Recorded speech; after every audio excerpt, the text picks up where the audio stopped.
Did you know that back in the day, some cars used to have record players built inside them? Pretty crazy stuff.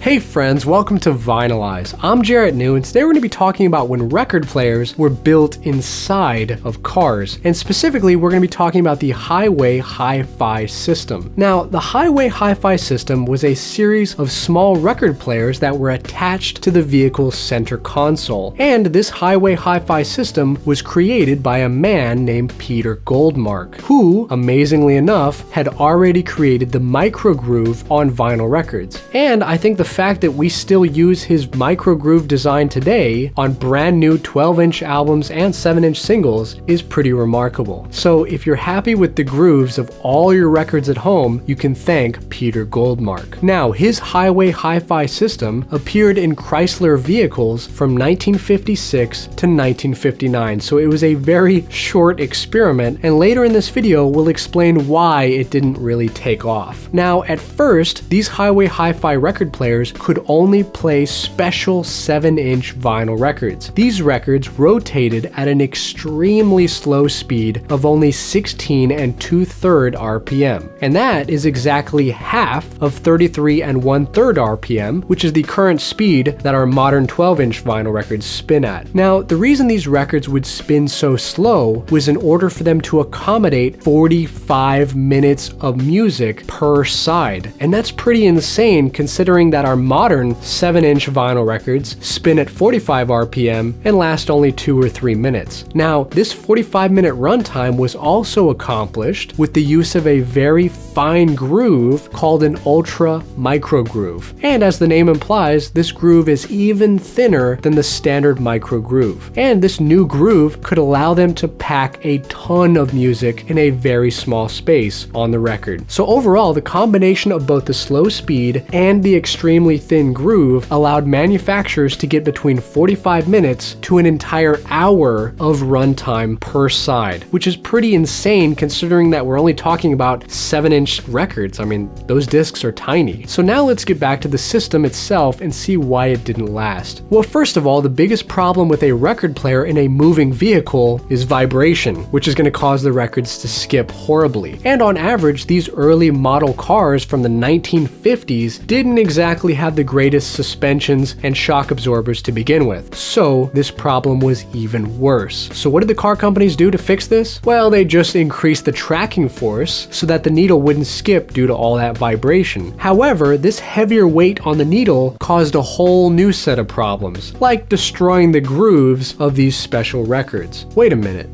A heavier needle causing your records to get destroyed? Why does that sound so familiar?